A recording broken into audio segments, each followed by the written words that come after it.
Bonjour et bienvenue dans cette nouvelle vidéo. Ici, c'est le docteur Idriss Tafak de la chaîne AfroForex. Alors, dans cette nouvelle vidéo, on va parler d'une chose très importante dont tu dois prêter attention. Il s'agit de la manipulation des grosses baleines. C'est quoi les grosses baleines?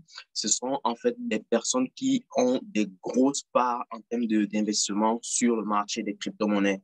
Donc, je vais aller tour à tour sur le Bitcoin, éventuellement sur quelques crypto-monnaies autres afin de te montrer cela. Parce que là, actuellement, nous sommes dans une situation critique.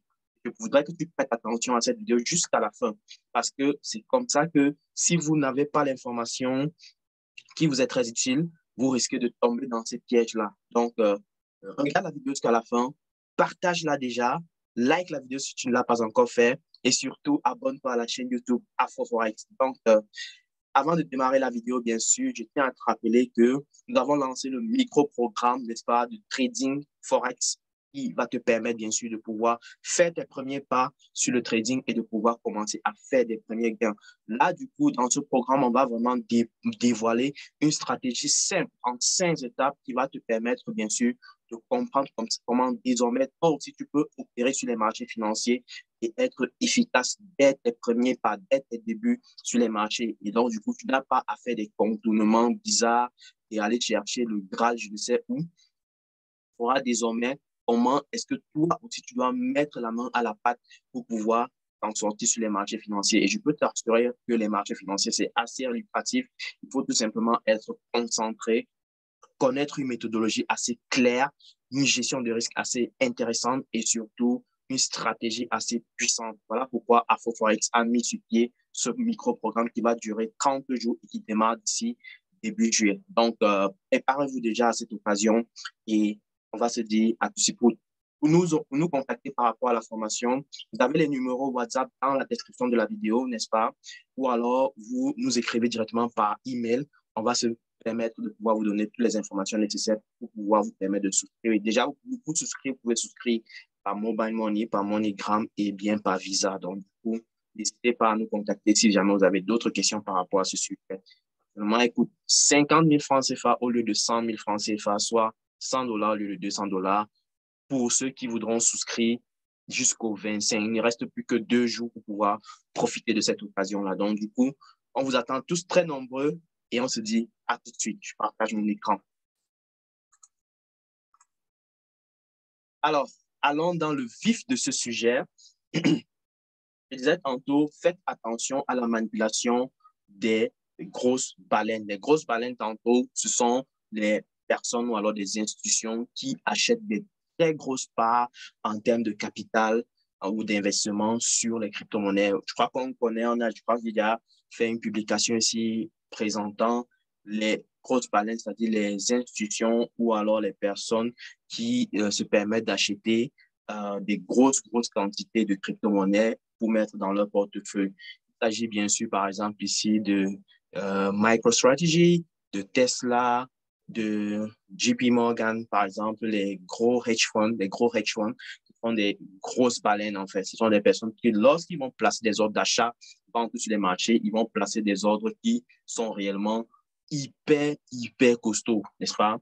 Et ce sont eux qui vont donc très souvent engager de tels mouvements, comme vous pouvez le voir actuellement sur notre graphique. Cette grosse descente-ci, ce n'est rien d'autre qu'une liquidation sur les grosses baleines, d'accord? Parce qu'on avait une grosse part de liquidité lorsqu'on était au niveau des 30 000.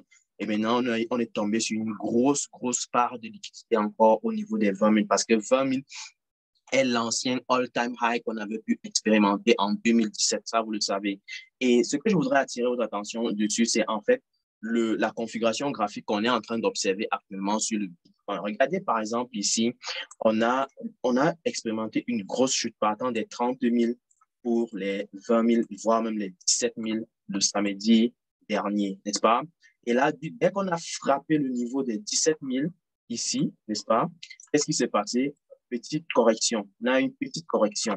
La correction, d'après mon analyse à la base, c'est que on s'attend à quelque chose qui risque d'osciller ici pendant un bout de temps parce que replaçons encore le contexte macroéconomique.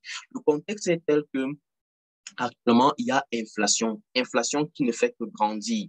Et donc, du coup, pour pouvoir résorber cette question d'inflation, les banques centrales sont en train de pouvoir hausser le taux d'intérêt. Par exemple, tout récemment, on a expérimenté une hausse de 50 points base du côté du Canada. On est passé de 1% à 1,50%. Du côté des États-Unis, on est passé de 1% à 1,75%, donc pratiquement 75 points base. Donc, c'est énorme, énorme, énorme. Et là, du coup, vous voyez que les actions sont prises du côté des banques centrales. Maintenant, qu'est-ce qui se passe en général lorsqu'il y a des actions comme ça? Ça va limiter les investissements des grosses entreprises. Que tu sois syndiqué ou non syndiqué, ça va limiter tes investissements. Et parce que tu vas devoir payer plus cher pour avoir des crédits. C'est comme ça que ça se passe. Okay? Lorsqu'on augmente les taux d'intérêt de la Banque centrale, les personnes qui vont avoir besoin de financement vont devoir payer plus cher. D'accord? Ils vont payer plus cher pour avoir de l'argent. Vous voyez actuellement, par exemple, le Bitcoin est au-dessus des 20 000, mais depuis la journée d'hier, lorsqu'on on est en train de tourner en rond autour des 20 000, voire 19 000, quelque chose. Et là, du coup, je pense que telles que les choses sont en train de se dessiner, nous ne sommes que sur une correction. Il n'y a pas en réalité une sorte de reprise, n'est-ce pas? On ne peut pas encore envisager une sorte de reprise. Là, ça peut être une correction juste pour engager encore un nouveau mouvement de baisse qui pourrait aller chercher la zone des 15 000. Personnellement, c'est ce que moi je vois venir, mais encore une fois, il faut tout simplement surveiller. Voilà pourquoi je dis qu'il faut faire attention. En plus de cela, si on part dans les inflow, outflow, vous allez vous rendre compte que en réalité, là, vous allez vous rendre compte que très peu de personnes déposent de l'argent actuellement sur les crypto-monnaies. Très, très peu. Regardez, ça, c'est le inflow qui me semble, beaucoup de personnes ont peut-être réinvesti ici au niveau des 20 000 dès que le prix a touché. Ils ont fait quelques achats au niveau des 20 000. Oui, c'est excellent. Mais encore une fois, il faut faire attention parce que regardez la courbe du Bitcoin, on est vraiment sur une grosse, grosse chute. Certaines personnes ont dit, par exemple, que nous sommes dans un contexte de oversold. Moi, je ne pense pas que ce soit un oversold. On risque de voir le pire parce que ça ne fait que commencer.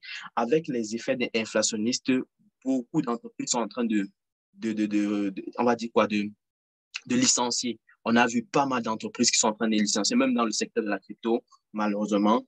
Et là, du coup, ça pourrait donc se traduire par quoi? Par le fait que on voit bien sûr certains cryptos chuter parce que il n'y a plus beaucoup de promesses telles qu'on l'envisageait avant. Par exemple, quand on prend le outflow maintenant, à contrario, on va voir que le outflow devient beaucoup, beaucoup plus costaud que le inflow. Et si on prend le net flow, par exemple, le net flow qui est en fait le inflow moins le outflow, pour les tout derniers jours, on peut bien voir que, bon, on est resté au vert, n'est-ce pas? On voit que le inflow est légèrement plus grand que le outflow, mais tout récemment, on peut bien voir que le outflow était bien plus costaud, quoi. Donc, ce qui fait que, personnellement, je m'attends encore à quelque chose de beaucoup plus accentué parce que, en réalité, le contexte est tel qu'il y a beaucoup, beaucoup de restrictions dans les entreprises. Il y a beaucoup de restrictions. Qui dit restrictions dit euh, baisse de performance sur les entreprises. Et quand on dit baisse de performance, on sur les entreprises. Et si je ne me focus que sur les entreprises de technologie, on s'attend bien sûr, par exemple, ça c'est le Nasdaq, on s'attend bien sûr à une chute du côté du Nasdaq. Nasdaq qui est très corrélé au Bitcoin. S'il y a chute du côté du Nasdaq, forcément, je m'attends à ce que le Bitcoin, encore une fois, donc, vous voyez que le contexte macroéconomique, lorsqu'on combine un peu l'ensemble des éléments dont je viens de citer ici, net inflow, on prend du côté, on a le net inflow, on a le Nasdaq qui est en pleine chute, on a un contexte inflationniste qui se traduit par une augmentation du taux d'intérêt euh, qui par la suite se traduit par une restriction des actions, des performances des entreprises. Les entreprises revoient leur projection en termes de earnings. Donc, ça voudrait dire que clairement, on pourrait encore voir un Bitcoin sérieusement en attente, bien sûr, encore de l'annonce des taux d'intérêt qui vont venir pour les mois prochains. Donc, voilà ce que je voulais attirer votre attention. Donc, faites attention de tomber sur le piège, de ne pas tomber sur ce piège-là, parce qu'un achat ici, pour ma part, ce ne sera pas intéressant. Moi, j'attendrai éventuellement encore le Bitcoin au niveau des 15 000 pour pouvoir éventuellement faire un achat.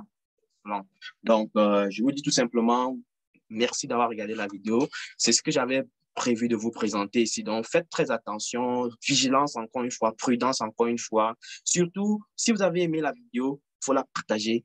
Partagez au maximum pour que ça puisse aider le maximum de personnes, pour que le maximum soit édifié. Et ainsi, ensemble, on pourra permettre à ce que le plus grand nombre de personnes ne tombent plus dans la roubladise qu'on peut voir un peu de partout dans le continent et partout ailleurs, bien sûr, c'est-à-dire les arnaques qu'on peut voir à tout bord. Et bien sûr, à pouvoir s'édifier désormais à comprendre comment est-ce que la finance fonctionne, comment est-ce que les marchés financiers fonctionnent et comment est-ce que tirer sa part de gâteau dans ce marché aussi costaud et large et disponible à tout un chacun ici présent.